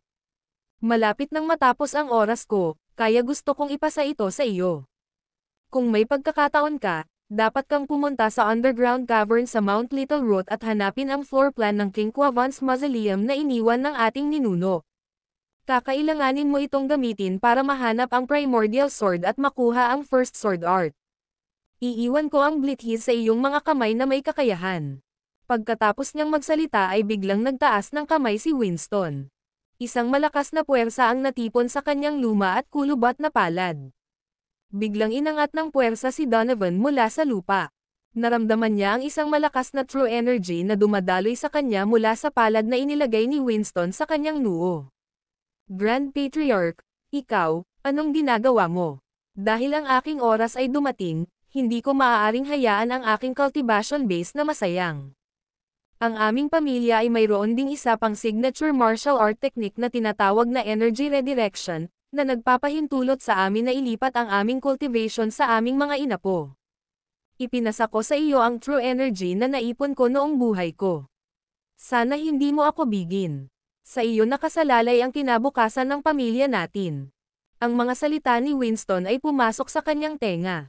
Tandaan, ang mga signature martial art technique ng aming pamilya ay nakaimbak sa banal na lugar na matatagpuan sa ibaba ng hangin ng bundok. Bagamat ikaw ang patriarch, hindi ka pa pinahintulutang makapasok bago ito. Pagkatapos kong makapasa, maaari kang malayang pumasok sa banal na lugar. Ang lahat ng martial art technique ng aming pamilya ay ang pinakamahusay sa mundo. Kung kaya mong makabisado kahit isa, ito ay sapat na para sakupin ang mundo. Ang boses ni Winston ay unti-unting hamina. Ang tunay na enerhiya mula sa kanyang katawan ay hamina din. Makalipas ang isang oras o higit pa, siya ay nasa bingit ng kamatayan. Sa sandaling iyon, naramdaman ni Donovan ang malakas na enerhiya na dumadaloy sa kanyang katawan, at parang sisabog na siya. Umupo siya sa lupa at inayos ang sarili para lubos na masipsip ang true energy ni Winston. Makalipas ang isang araw, naabsorb niya ng buo ang true energy ni Winston. Sa paggawa nito, matagumpay siyang nakapasok sa media ng ikawalong ranggo. Matapos niyang maabsorb ang lakas, dali-dali siyang tumayo para alalayan si Winston na naupo sa tabi niya. Nasa lotus position na nakabitin ang ulo. Gayunpaman, nawala na ni Winston ang lahat ng bakas ng buhay. Pumalakpak, agad na bumagsak ang katawan ni Winston sa lupa. Grand Patriarch, hindi kita pababayaan. Dapat kong hanapin ang floor plan na naiwan ng ating ninuno at kunin ang Primordial Sword at First Sword Art sa loob ng King Quavon's mausoleum. Talagang aakayin ko ang Blithiz at gagawin kaming pinakamalakas na pamilya sa mundong ito. Lumuhad si Donovan sa lupa at nanumpa sa namayapang matanda. Pagkatapos, sumigaw siya, iniwan na tayo ng ating Grand Patriarch. Maghanda ng marangal na libing. Ang kanyang boses ay umalangaw-ngaw sa buong Mount Little Root. Hindi nagtagal, lumitaw ang iba pang miyembro ng Blithiz. Nagmamadaling lumapit ang mga miyembro ng pamilya at sabay na lumuhad nang makita ang walang buhay na katawan ni Winston sa lupa. Nagmamadaling umalis si Donovan para magsagawa ng funeral arrangement at maghanda ng kabaong para kay Winston. Ang pamilya Blithies ay nagtalaga ng isang funeral officiant para sa libing ni Winston. Nagsagawa sila ng low-key na libing at hindi isiniwalat sa publiko ang pagpanaw ni Winston. Habang idinaraos ng mga Blythe ang libing ni Winston, biglang lumitaw ang isang hindi inanyayahang bisita sa Mount Little Root. Si Tobias iyon. Dumating si Tobias para sa isang tao si Winston. Pinlano niyang i-absorb ang cultivation base ni Winston para itaas ang kanyang lakas sa mas mataas na antas. Ang video na ito ay edited by Urban Storytelling. Kabanata 1562, Western Border, Mount Little Root. Isang lalaki na mukhang nasa 40s na ang edad ang naglakad patungo sa paanan ng bundok. Ang tao ay nakasuot ng sunod sa moda, modernong damit. May dala rin siyang mahabang espada sa likod. Ang presensya ng mahabang espada ay nakakapang-asar at namumukod tangi sa kanyang buong suot. Sino nandyan? Sa sandaling lumitaw si Tobias, pinigilan siya ng mga bantay ng Blithies. Agad na itinutok ng mga tanod ang kanilang mga baril sa papalapit na si Tobias. Ang lugar na ito ay Mount Little Root. Bawal ang mga tagalabas, mabilis na umalis. Kung hindi, tumingin si Tobias sa mga bantay ng Blithies at ang kanyang mga labi ay tumaas sa isang malabong ngiti. Natalo siya sa Paragon ng mga Blythe noong nakaraan. Sa loob ng 20 mahabang taon, pinag-iisipan niya ang pagkatalo. Noon pa man ay natatakot siya sa Blythe Fist of Abomination. Noong nahuli si James, hindi siya nang ahas na direktang kontrahin ang mga ito at ipinadala lamang si Maxine upang suriin ang sitwasyon. Ito ay nagbago na ngayon. Hindi na siya natatakot sa mga Blithies. Casual siyang naglakad patungo sa mga gwardya. Pagtingin sa mga lalaking nasa harapan niya, sumilay ang nakakatakot na ngiti sa kanyang mukha, at hinugot niya ang mahabang espada na dala niya sa kanyang likod. Hinugot niya ang mahabang espada mula sa scabbard nito sa isang tuloy-tuloy na paggalaw. Bago pa maproseso ng mga gwardya ang nangyari, humakbang na si Tobias sa kalagitnaan ng bundok. Hindi man lang nila nakitang bumunot siya ng kanyang espada. Biglang bumagsak ang mga gwardya sa paanan ng bundok at napuno ng dugo sa lupa. Itinaklab niya ang mahabang espada pabalik sa scabbard nito. Pagkatapos, hakbang-hakbang siyang umakyat sa bundok. Samantala, isang libing ang ginaganap sa tuktok ng bundok. Ang biglaang paglitaw ni Tobias ay nakakuha ng atensyon ng mga martial artist ng Blithies. Si Donovan, na nakasuot ng itim na damit, ay lumabas, at agad na tumigas ang kanyang mukha nang makita si Tobias. Agad siyang sumigaw, "How dare you trespass into the Blithies territory? Dapat may death wish ka." Pagkatapos, naramdaman niya kaagad ang matinding enerhiya na dumaloy sa kanya. Bagamat naabot na niya ang media ng ika-8 ranggo, nakaramdam pa rin siya ng lakas. Sa sandaling iyon, napagtanto niyang ang taong nasa harapan niya ay isang makapangyarihang martial artist. Ang lalaking nakatayo sa kanyang harapan ay hindi ordinaryong tao. Sa kabila ng pag-abot sa gitnang yugto ng ika-8 ranggo, alam niyang malinaw na wala siyang kapares. Agad na nagbago ang ekspresyon at kilos niya. Nakangiti siya at nagtanong, "Sino ka kaya? Ano ang layunin ng iyong pagbisita sa Blithies ng Mount Little Root ngayon?" Tumingin si Tobias kay Donovan, na nakasuot ng itim na telang sako, at ngumisi siya, na nagsasabing, "Matagal nang hindi nagkikita, Donovan." Sino ka? Natakot si Donovan kay Tobias. Mataman niyang tiningnan ang misteryosong bisita ngunit hindi niya makilala ang lalaking nasa harapan niya. Tobias Caden. Ibinuka ni Tobias ang kanyang mga labi at ibinalita ang kanyang pangalan. Nang marinig na ito ay si Tobias, ang mga miyembro ng pamilya Blythe, lalo na si Donovan, ay agad na nagbantay. Ang Blithies ay nagkaroon ng hindi nalutas na alitan sa mga Caden. Noong nakaraan, inuusig pa ng mga Blythe ang mga Caden. "Kay ikaw si Tobias." Nagulat si Donovan. Hindi siya makapaniwala na ang lalaking nasa harapan niya, na mukhang kasing edad niya, ay si Tobias Caden talaga. "Oo, ako ito. Nasa Mount Little Root ba si Winston?" Mahinahong tanong ni Tobias. Huminga ng malalim si Donovan. Wala siyang alinlangan na ang taong nauna sa kanya ay si Tobias. Nabalitaan ni Donovan ang mga kaganapan sa Malgudi kalahating buwan na ang nakalipas. Bagamat wala siya, lahat ng nangyari ay kumalat sa buong mundo ng militar. Alam niyang inagaw ni Tobias ang Spirit Turtle Core ni Bennett at naabsorb ang true energy ni James. Higit pa rito, naabsorb din niya ang enerhiya ng iba pang malalakas na martial artist. Sa ngayon, nahulaan niya na napino na ni Tobias ang true energy na naabsorb niya mula sa kanyang mga biktima. Itinuro ni Donovan ang kabaong sa pangunahing bulwagan at malungkot na sumagot, "O pumanaw na ang ating Grand Patriarch." Ano? Pinaikit ni Tobias ang kanyang mga mata. Ang video na ito ay edited by Urban Storytelling. Kabanata 1563. Kumurap-kurap ang kanyang katawan at sa isang iglap, lumitaw siya sa main hall.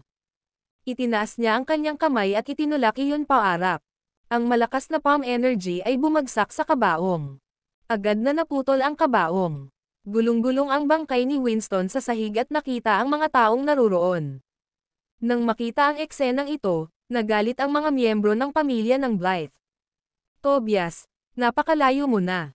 Hinugot ng isa sa mga miyembro ng pamilya ang kanyang espada. Itinaas muli ni Tobias ang kanyang kamay at pinakawalan ang palm energy patungo sa kanya. Ang lalaking bumunot ng kanyang espada ay pinalipad at bumagsak ng malakas sa lupa. Isang pool ng dugo ang nabuo sa ilalim niya, at hindi na siya muling bumangon.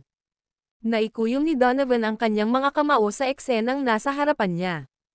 Gayunpaman, nilunok niya ang galit na kumukulo sa kanyang puso. Galit na galit si Tobias nang makita niya ang bangkay ni Winston sa lupa. Sumigaw siya, "Damn it! Bakit hindi mo ako hinintay?" Hinugot niya ang kanyang mahabang espada at paulit-ulit na tinaga ang katawan ni Winston. Ang malamig at walang buhay na katawan ni Winston ay naputol at naputol. Nang makitang nilapastangan ni Tobias ang bangkay ng kanilang nakatatanda, nagalit ang mga miyembro ng pamilya Blythe. Sa kabila ng kanilang galit, hindi sila nang ahas na hadlangan si Tobias pagkatapos ng nangyari sa kanilang kapamilya. Maging si Donovan ay ayaw tumayo laban kay Tobias dahil pakiramdam niya ay mababa ang kanyang lakas.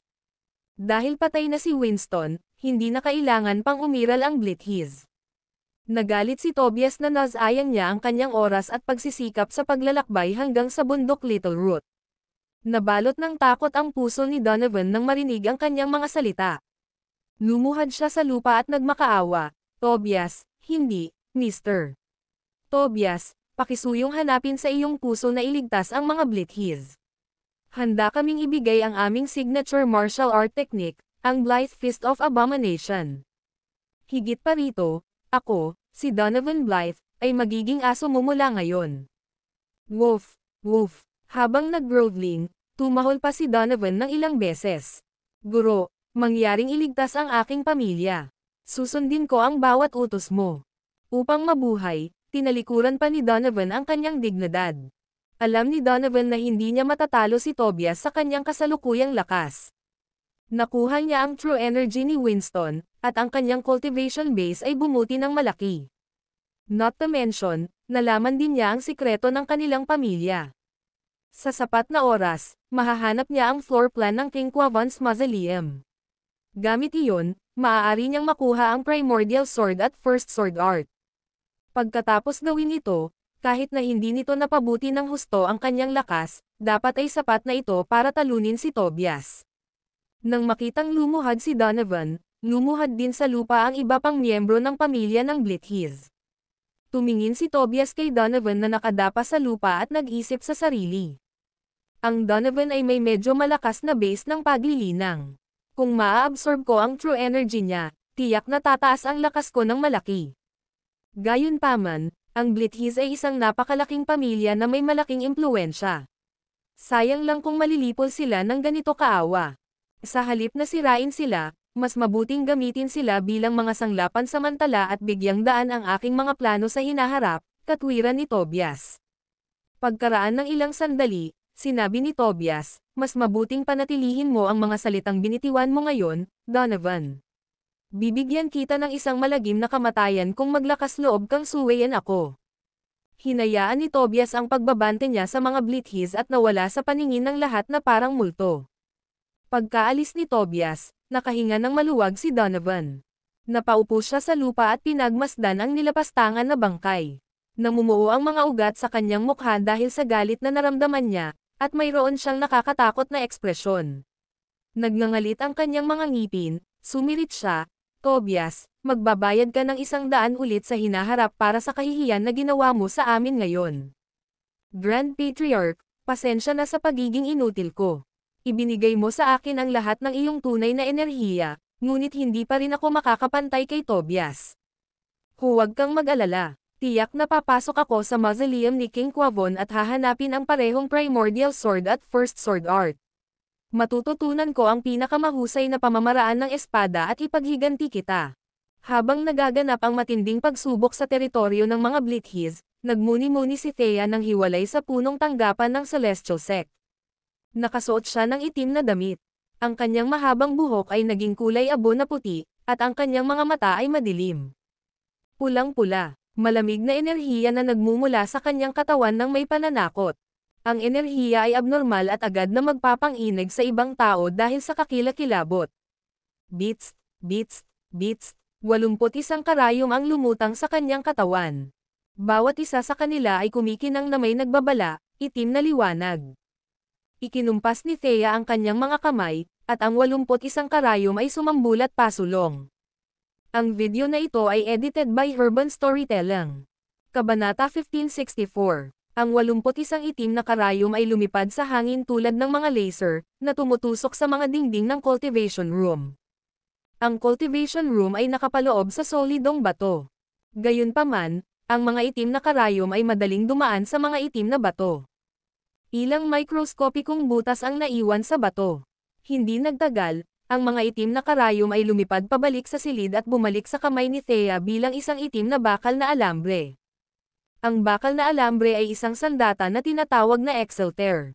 Si Thea ay sumisipsip ng kapangyarihan ng dugo ng Spirit Turtle sa panahon ng kanyang closed-door meditation. Mas naramdaman niya ang epekto ng dugo ng Spirit Turtle sa kanyang kasalukuyang mentally unhinged state. Ito ay mas malakas kaysa sa dati. Kasabay nito, sinubukan din niyang unawain ang mga turo sa aklat ng Males. Ang lakas ng Excelter na sinamahan ng murderous energy ay walang kulang sa foreboding. Gayunpaman, hindi niya lubos na nahawakan ang pamamaraan at sa gayon, hindi niya nagamit ang buong kapangyarihan ng Excelter. Sa ngayon, makikita lamang ang Excelter bilang isang malakas na nakatagong sandata. Hindi pa rin ito sapat na lakas para maging sandata ng pagsira. Siya ay nagmumuni-muni sa pag-iisa, at ilang araw ang lumipas sa isang kisap mata. Leader ng sekta, isang nakamaskara na lalaking nakaitim ang nagtulak sa pinto ng cultivation room at pumasok sa loob. Lumuhad siya sa isang tuhod, ibinaba ang kanyang ulo, at magalang na nagulat, "Sect leader, malapit na ang oras." Nang marinig ito, tumigil si Thea sa paglilinang. Iginuhit niya ang kanyang true energy. Unti-unting bumalik sa normal ang kanyang pulang-pulang mga pupil. Matikas pa rin ang itsura ni Thea. Ang kanyang mahaba at puting buhok ay nagbigay sa kanya ng ibang uri ng pang-akit. Gayunpaman, ang kanyang porselana na mukha ay walang bahid ng emosyon, na nagbibigay sa kanya ng impresyon ng isang ice queen.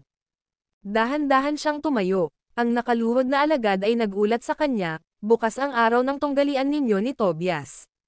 3:00 na ng madaling araw. Dapat kang makarating sa Mount Thunderpass ng tanghali kung nagmamadali ka doon." Hindi sumagot si Thea at lumabas ng cultivation room habang hawak ang mga kamay sa likod. Samantala, ang Mount Thunderpass, naghintay si James sa Mount Thunderpass sa buong linggo. Lumipas ang linggo at madaling araw, iyon na ang araw na magduel hanggang kamatayan sina Thea at Thomas. Hindi pa nagpakita sina Thea o Tobias, ngunit marami pang martial artist mula sa iba't ibang sekta ang dumating. Ang mga taong ito ay narito upang manood ng laban. Si Thea bilang pinuno ng Celestial Sect ay ang pinakatinatalakay na balita ngayon. Dumating ang lahat para tingnan kung si Thea ba talaga ang pinuno ng Celestial Sect. Agad na napansin ng mga martial artist si James pagdating sa Mount Thunderpass. Ilang araw na siyang naka-lotus position. Nitong mga nakaraang araw, nanatili siyang hindi gumagalaw na parang estatwa. Ang lahat ay kumbinsido na ang pinuno ng Celestial Sect ay si Thea talaga. Kung hindi, hindi maghihintay si James sa Mount Thunderpass. Gayunpaman, nataranta sila sa kanyang presensya dahil nabalitaan na si Tobias ang sumisipsip ng cultivation base ni James sa Malgudi. Paano siya nakaupo dito nitong mga nakaraang araw nang hindi kumakain o umiinom? Ang mga ordinaryong tao ay hindi maaaring mabuhay nang hindi kumonsumo ng anuman sa magkakasunod na araw. Isang makapangyarihang martial artist lamang ang makakapagpapanatili ng kanilang sarili sa ganoong katagal na panahon nang hindi nakakain ng anuman. Tatay. Sa di kalayuan, may nakatayong lalaki at babae.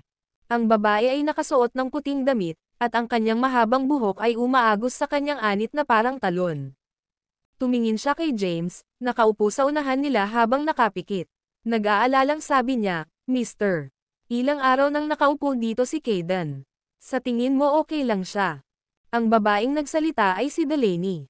Umiling si Jackson habang nakatingin kay James at sinabing, "Hindi ko alam kung ano ang eksaktong nangyari, pero kung husgahan ang kasalukuyang sitwasyon, tiyak na mahalaga ito." Tama ka dyan. May nangyari talaga. Isang boses ang nagmula sa likuran nila. Kasunod ng boses, lumitaw ang isang matikas na binata na nakasuot ng puting roba. Mahaba ang buhok niya na kalahating itim at kalahating puti. Ang video na ito ay edited by Urban Storytelling. Kabanata 1565. Panginoon ko. Nang makita ang taong lumapit, magalang siyang binati ni Jackson. "Ikinagagalak kitang makilala, omniscient deity." Magalang ding bati ni Delaney sa lalaki. Ang taong lumitaw ay walang iba kundi ang neutral na partido ng sinaunang martial world, ang pinuno ng Jade Sect, na mas kilala bilang omniscient deity. Ang bawat henerasyon ng pinuno ng Jade Sect ay nagmamana ng titulong omniscient deity. Tinanong ni Jackson, "Ano ba talaga ang nangyari, Panginoong Omniscient?" Tiningnan ng omniscient deity si James na nakaupo sa isang lotus position sa lupa at bumantong hininga. Sumagot siya, "Ito ay tungkol lamang sa mga Kayden." Tumingin si Delaney sa omniscient deity. Alam niyang ang lalaking nasa harapan niya ang pinuno ng Jade Sect. Ang intelligence network ng Jade Sect ay kumalat sa buong mundo. Ang kanilang mga intelligence channel ay itinatag libu-libong taon na ang nakalilipas at naging napakalaking network. Walang anumang bagay sa mundo ang makakalampas sa Jade Sect. "Huwag na kayong magpatalo, Panginoong Omniscient. Sabihin mo lang sa akin." Si Delaney ay naghihingalo upang malaman kung ano ang nangyari. Gayunpaman, nanatiling tahimik ang omniscient deity. Ang impormasyong taglay niya ay kamangha-mangha at maaaring magdulot ng matinding kaguluhan kung ito ay mabubunyag. "Pasensya ka na. Marahil ang katotohanan ay magbubunyag sa lalong madaling panahon." Ang omniscient deity ay nagsalita ng palihim. Hindi makasagot, nagtanong si Delaney, "Kung gayon, paano ang kasalukuyang lakas ni Mr. Kayden?" Sumagot ang omniscient deity, "Siya ay nagsagawa ng 9 scriptures of ordeals at isang walang kapantay na tao. Maaaring hindi siya magagapi tulad ng kasalukuyan, ngunit walang maraming tao sa Sol na maaaring tumayo laban sa kanya." Ano ang 9 scriptures of ordeals? Natarante si Delaney sa hindi pamilyar na termino. Nabasa niya ang tungkol sa halos lahat ng martial art na umiiral sa mundo. Kahit na hindi niya nabasa ang tungkol dito, sigurado siyang maririnig niya ito mula sa kung saan. Gayunpaman, ang 9 scriptures of ordeals ay isang banyagang termino sa kanya. Sinabi ng omniscient deity, ang kwento ng 9 scriptures of ordeals ay mahaba, mula noong 1,000 taon na ang nakalilipas. Nagsimula siyang magsalita tungkol sa mga pangyayaring naganap 1,000 taon na ang nakalilipas. Napag-usapan niya ang tungkol kay Paul Ares at ang sama ng loob sa pagitan niya at ng prinsipe ng Orchid Mountain. Matapos marinig ang mga kwento, napanganga si Delaney sa pagkaunawa. Nakakamangha ang martial art technique. Haha. Ang omniscient deity ay tumawa at sinabing, "Ang mga misteryo ng mundo ay hindi mo kayang gawin. Intindihin sila. Ang kalamidad 1,000 taon na ang nakalipas ay mauulit muli. Ang pagpatay sa spirit turtle sa snow cavern ay minarkahan ang simula ng kaguluhan. Ang kapahamakan 1,000 taon na ang nakalipas." Maging si Jackson ay nagulat at nagtanong, "Anong sakuna?" Sumagot ang omniscient deity, "Sa una, akala ko ang kapahamakan ay dinala sa atin dahil sa dugo ng espiritong pagong. Gayunpaman, naramdaman kong may higit pa rito. Partikular akong tumingin sa mga sinaunang aklat at marami akong natutunan sa panahong iyon. Natuklasan ko ang ilang mga lihim pagkatapos magsaliksik tungkol sa Prince of Orchid Mountain, sa mga Kayden, at sa Blood Race. Ang simula ng kalamidad ay nagsimula sa Spirit Turtle, at ito rin ang naging tanda ng pagsisimula ng kasawian ni Thea. Bukod sa Spirit Turtle, mayroon ding Dragon, Phoenix, at Kilin. Ang 4 na mythical beasts ay binubuo ng 4 na mythical na nilalang na ito, at bawat isa sa kanila ay nagtataglay ng napakalaking lakas. Ito ang kalooban ng langit at isang kapalaran na dapat nating gawin. Ang mga salita ng omniscient deity ay esoteric. Maging ang pinuno ng Mount Thunder Sect, si Jackson, ay hindi maintindihan ang kanyang mga salita. Lalong naguluhan si Delaney. Nagpatuloy ang The Omniscient Deity, kung may pagsisimula ng isang kalamidad, dapat mayroong isang tao upang wakasan ito. Ang taong lulutasin ang kapigatian ni Thea ay si James. Ang taong nakatakdang wakasan ang iba pang 3 sakuna ay hindi pa lumilitaw. Ano ang tiyak ay ang hinaharap ay puno ng iba't ibang mga posibilidad at dahil dito, ay hindi mahuhulaan. Ang lahat ay nakasalalay sa panloob na gawain ng kapalaran. Hindi mapigilan ni Jackson na magtanong, kilala ko ang Spirit Turtle, ngunit ano ang ibig mong sabihin kapag binanggit mo ang iba pang mga hayop? Maikling ipinaliwanag ng Omniscient Deity ang pinagmulan ng Dragon, Phoenix, at Kilin. Ang mga powerhouse na pumatay sa Dragon ay pinamunuan ng Blood Race mahigit 1,000 taon na ang nakalilipas. Ang mga lalaking nakapatay ng Phoenix ay mga subordinate ni na Finnegan at King Quavon. Tungkol naman sa mga taong pumatay sa Kylan, ito ay ang kanyang mga ninuno ng Jade Sect. Sa mga talaan ng kasaysayan, unang nangyari ang pagpatay sa Phoenix, na naganap mahigit 2,300 taon na ang nakalilipas. Ang pagpatay sa Kilin ay kasunod na nangyari 1,800 taon na ang nakalilipas. Ang Dragon ay pinatay sa ika-3 at ang kaganapan ay napetsahan noong mga 1,300 taon na ang nakalilipas. Ang Spirit Turtle ang huling napatay at nangyari ito eksaktong 1,000 taon na ang nakalilipas. Ang video na ito ay edited by Urban Storytelling. Kabanata 1566. Ang lahat ng pag-uusap na ito tungkol sa kalamidad ay napakahirap paniwalaan. Si Jackson ay hindi masyadong naniniwala dito, at maging si Delaney. Huff, napabuntong hininga ang Omniscient Deity. Malapit nang kumalas ang impyerno, at magkakaroon sila ng kaguluhan. Hindi niya mahuhulaan kung ano ang mangyayari o kung mawawalan ng kontrol ang sitwasyon. Unti-unting lumiliwanag ang langit. Dumami ang mga tao sa tuktok ng Mount Thunder Pass. Pagkalipas ng madaling araw, mahigit 30 katao ang lumitaw sa tuktok ng Mount Thunder Pass. Ang 30 na nanonood ay pawang mga kilalang tao sa sinaunang martial world. Lahat sila ay interesadong panoorin ang labanan at masaksihan ang lakas ng pinuno ng Celestial Sect. Bukod dito, gusto nilang malaman ang lakas at ranggo ni Tobias matapos makuha ang true energy ni James at iba pang martial artist. Unti-unting sumikat ang araw. Maya-maya, 10:00 na ng umaga. Sa mahigit 10:00, isang lalaki ang dahan-daang lumapit sa base ng Mount Thunder Pass. Nakasuot siya ng suot at may dalang mahabang espada. Bagamat mukhang mabagal ang kanyang galaw, naglakbay siya sa kalagitnaan ng bundok sa ilang hakbang lang. Makalipas ang ilang hakbang, lumitaw siya sa tuktok ng bundok. Ang kanyang after-image sa gilid ng bundok ay nawala nang marating niya ang tuktok ng bundok. Nandito siya. Nandito na si Tobias. Sok. Hindi siya basta-basta bababa. Mukha na siyang mas bata. I wonder kung anong rank na ang naabot niya. Isang malaking kaguluhan ang naganap nang lumitaw si Tobias. Maraming tao ang nagkukumpulan. Matapos lumitaw si Tobias, itinoon niya ang kanyang tingin sa lahat ng nakarating sa lugar. Ngumiti siya ng mahina. Kumpara noong malgudi siya, mas malakas siya ngayon. Hindi siya natatakot sa sinuman. Samantala, isang puting kalapati ang lumipad papunta sa The Omniscient Deity. Itinaas ng Omniscient Deity ang kanyang kamay, at dumapo rito ang kalapati.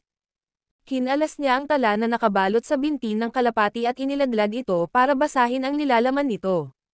Matapos basahin ang note ay biglang nagbago ang ekspresyon niya. Nakatayo sa tabi niya, tinanong ni Jackson, ano ang problema? Sinabi ng Omniscient Deity, may balita na may malaking nangyari sa sinaunang martial world nitong mga nakaraang araw. Anong nangyari? Tanong ni Delaney. Ang Omniscient Deity ay nagtapat, ang mga martial artist mula sa Sylvan Sect, Heaven and Earth Sect, at 5 Swirling Blade Sect ay biglang namatay. Tila sila ay namatay ng matindi at ang kanilang mga bangkay ay natuyo ng matagpuan. Tila ang kanilang blood essence ay naubos mula sa kanila. Nagsimula itong mangyari noong 1 linggo. Nang marinig ito, naging malungkot ang mga ekspresyon ni Jackson at Delaney. Napatingin ang dalawa kay Tobias, na nagpakita sa Mount Thunder Pass. Tahimik na bumulong si Jackson, kaya ni Tobias. Posible. Huminga ng malalim, seryosong sinabi ng omniscient deity, kung ganoon nga, mahirap hulaan ang kahihinatnan ng labanang ito. Omniscient deity, anong uri ng martial art technique ang ginawa ni Tobias? Paano niya na-absorb ang true energy ng ibang tao? Hindi pa ako nakarinig ng ganoong pamamaraan dati. Nag-isip sandali ang omniscient deity bago tumugon ng may pag-aalinlangan, kung hindi ako nagkakamali, malamang na natutunan niya ang Great Law of Engravings. Ang dakilang batas ng pagsipsip. Saan galing yan? Tanong ni Jackson. Ito ay isang martial art technique na umiral ng higit sa 1,000 taon. Walang anumang mga detalyadong tala tungkol dito, kahit nasa Jade Sect. May ikling pagbanggit lamang nito ang umiiral. Tila, ito ay nilikha bago ang panahon ng prinsipe ng Orchid Mountain. Ito ay isang napabayaang panahon sa kasaysayan, at napakakaunting na itala tungkol dito. Nakakatakot iyan. Nagsuot ng nakakatakot na ekspresyon si Delaney. Sa pagkakataong iyon, unti-unting iminulat ni James ang kanyang mga mata. Ang kanyang tingin ay napunta kay Tobias, na lumitaw. Bahagyang natigilan si Tobias nang makita si James. Na-absorb na niya ang true energy ni James at na-disable siya. Paano naging posible para sa kanya na lumabas sa Mount Thunder Pass? Susubukan mo bang pigilan ako, Callan? Napatingin si Tobias kay Callan, na biglang sumulpat sa harapan niya. Pinaikit niya ang kanyang mga mata, at sinabing, kaso, ilalabas muna kita.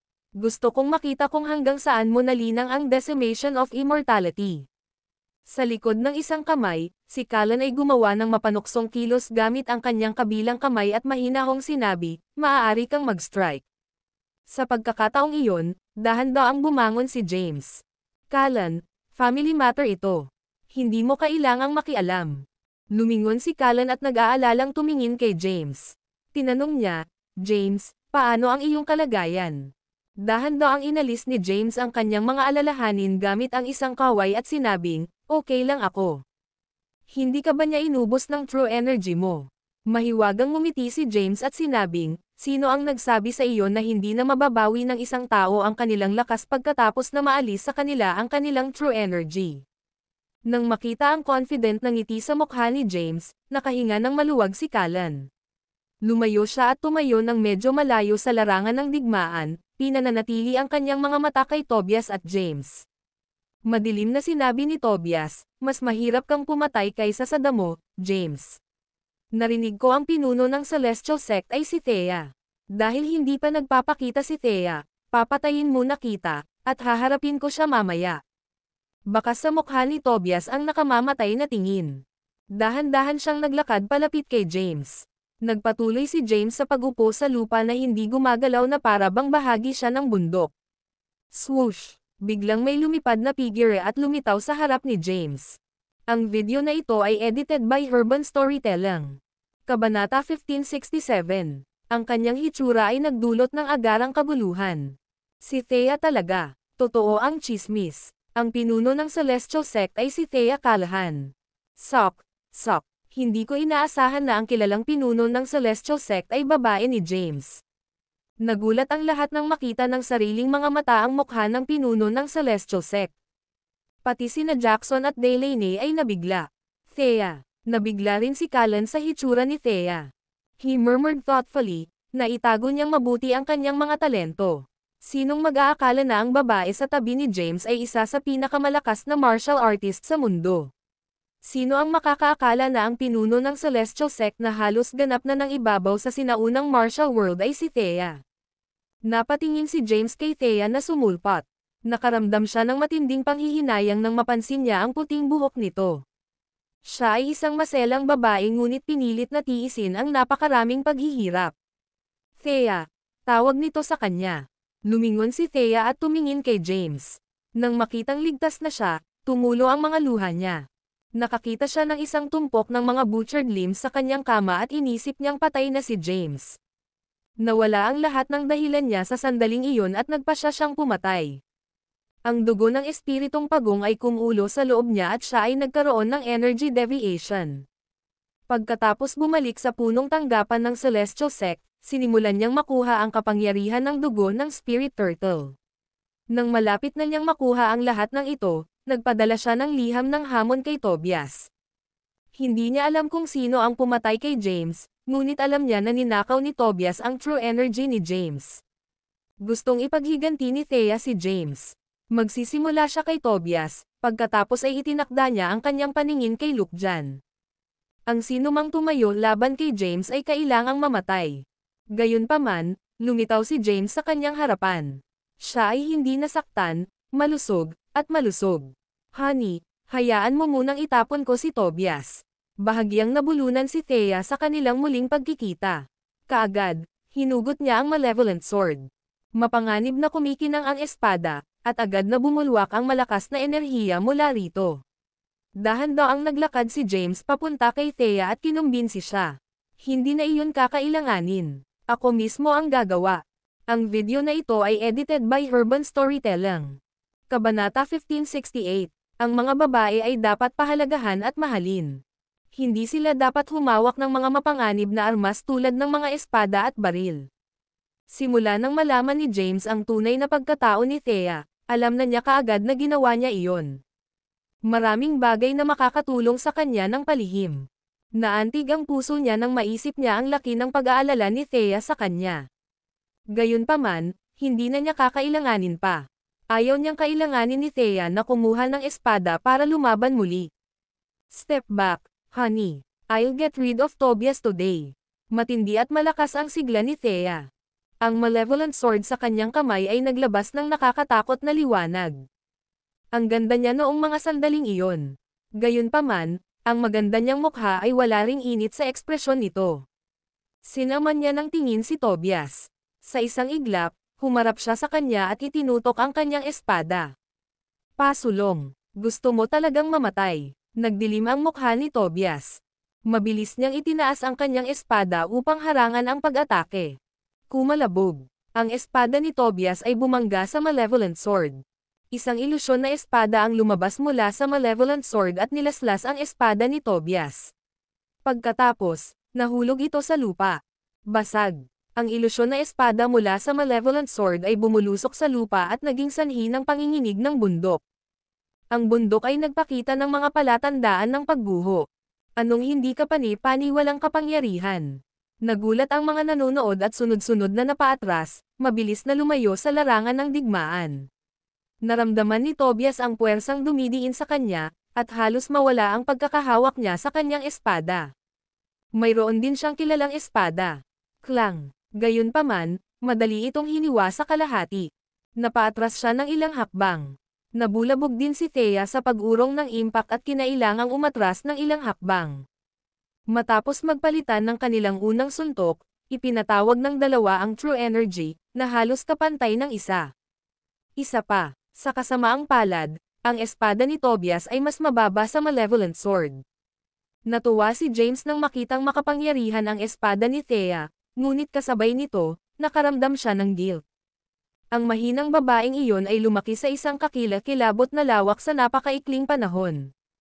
Ano ang pinagdaanan niya sa panahong ito? Hindi maisip ni James kung gaano ito kahirap sa kanya. Tiningnan ni Tobias ang putol na espada sa kanyang kamay, at tinitigan niya si Thea. Hawak ang kanyang putol na espada, mabilis siyang umatras ng 100 metro ang layo. Ang putol na espada ay nagliwanag ng maliwanag na liwanag, at ang sword energy ay nagpakita. Nabuo kaagad ang 13 snow energies. Strike. Itinutok niya paarap ang naputol niyang espada. Ang 13 sword energies ay sinisingil kay Thea.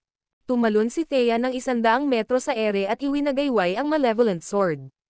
Isang 100 meter sword light ang lumitaw at sumugod sa 13 sword energies na may mapang-ipang lakas. Ang 13 sword energies ni Tobias ay agad na nabasag.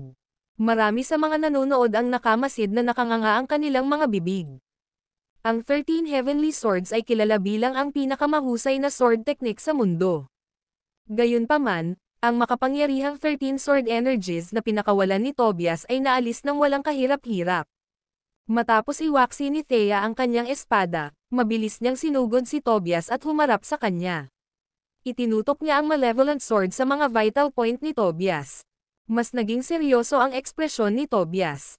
Nitong mga nakaraang araw, tumatakbo siya sa pag-absorb ng true energy ng maraming martial artist. Umakyat na siya sa 5th stair of the Skyward Stairway. Inakala ni Tobias na siya ay hindi magagapi pagkatapos marating ang 5th stair. Hindi niya inaasahan na ganito kalakas si Thea. Lalong lumakas si Thea kaysa noong siya ay nasa Malgudi. Pinanood ni James ang laban mula sa malayo. Hindi siya agad kumilos dahil gusto niyang makita kung gaano kalakas si Thea. Sa paghusga sa kapangyarihan ng espada ni Thea at ng kanilang lakas, halos tinansya niya ang kanilang lakas. Pareho silang malamang na umakyat sa 5th stair ng Skyward Stairway. Pagkatapos makarating sa conclusion na iyon, si James ay nagkaroon ng isang solemn na ekspresyon. Pareho silang walang katotohanan na makapangyarihan. Ang video na ito ay edited by Urban Storytelling. Kabanata 1569. Ilang sandali pa lang mula noong huli silang nagkita, ngunit si Tobias ay lumakas ng husto. Tila na-absorb niya ang true energy ng maraming tao sa panahong ito, na nagbigay daan sa kanyang lakas na tumaas ng husto. Mamatay. Ang puso ni Tobias ay napuno ng walang anuman kundi puot at pagnanasa sa dugo. Masyadong malakas si Thea at mas malaking banta sa kanya kaysa kay Thomas. Siya ang pinakamalaking hadlang sa kanyang pakikipagsapalaran upang masakop ang mundo. Desidido siyang patayin siya. Pagkatapos niyang sumigaw, isang malakas na enerhiya ang lumabas sa kanyang katawan, at naglunsad siya ng isang pag-atake.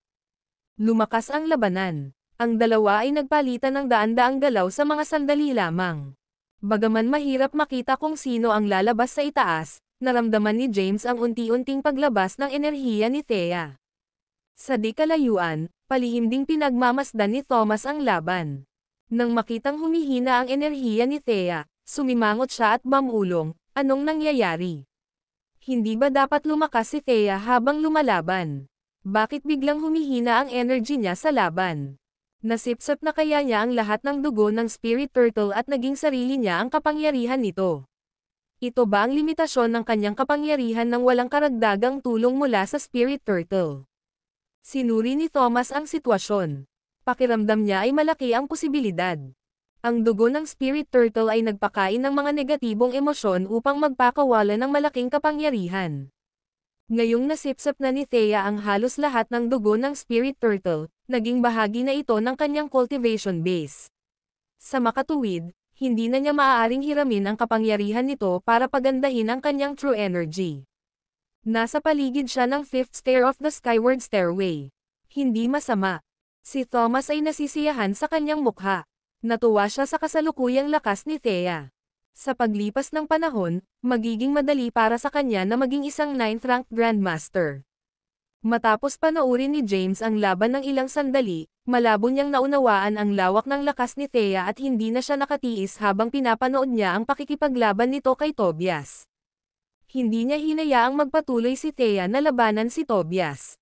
Hindi ito isang away sa schoolyard. Nag-aalala ito sa kanyang kaligtasan. Isang walang ingat na galaw at siya ay mamamatay. Bang! Muling nagbanggaan sina Thea at Tobias. Pareho silang nabugbog ng napakalaking shockwave.